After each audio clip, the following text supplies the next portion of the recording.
מהפכת תיירות בישראל, לא רק אתרים גדולים ומוכרים, גם ביקורים מפתיעים בבתים של ישראלים שיש להם מה להציע.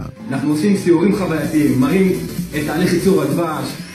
ועוד לידי גם אלקנה שטיימץ, שלום אלקנה. אהלן עודד. אתה תפתח את החלק הזה בנקודה היהודית.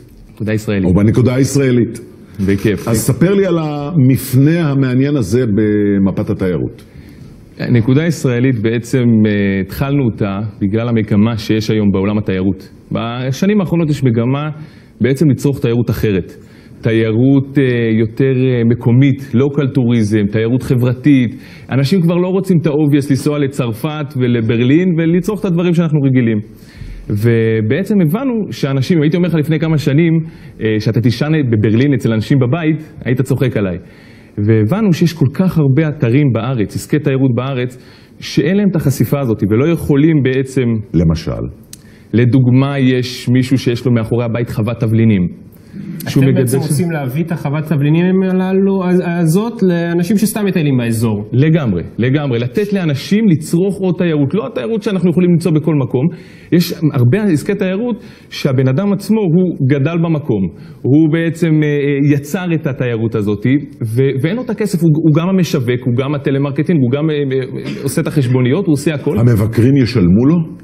המבקרים ישלמו כמה שהוא ירצה, הוא לוקח כסף, כמובן שזה יהיה פחות... אבל אתה תספר לי מה יש לי בדרך לירושלים. לגמרי, מה יש לך בדרך לירושלים? יש לי למשל כוורת, שמישהו שלמד כברות, למד לעשות את זה, והוא עכשיו מלמד אותך... דבוראות. דבוראות, ומראה לך בעצם איך הדבורה עושה דבש או... בוא נראה קטע מהמגוון הזה של האתרים הללו, הנה. שלום, מחבי או חווה, מהחווה של חווה. יש לי הצגות שטח, סיורים תיאטרליים, תיאטרון רחוב.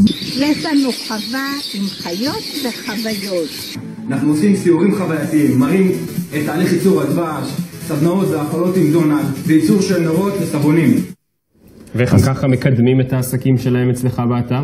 בעצם אנחנו חוץ מלספר עליהם? אנחנו חושפים אותם, אתה יכול למצוא אותם אצלנו. אבל מה, יש סרטון, יש תמונות? הם בונים לעצמם ממש דף אצלנו, בחינם. יושבים ובונים את הדף עם תמונות ועם פעילויות, מה הם עושים. אתה יכול להיכנס לירושלים, לצפון, לדרום, לאילת, לכל מקום, ובעצם שם אתה מוצא אותם. הנקודה הישראלית. אגב, יש רווח? לכם, היזמים? כן, אנחנו כרגע בונים את המודל העסקי, יכול להיות שנשים פרסומות, אבל זה יהיה חברתי. זה חשוב וזה טוב, שיהיה לכם בהצלחה. תודה רבה. אלקנה שטיימץ.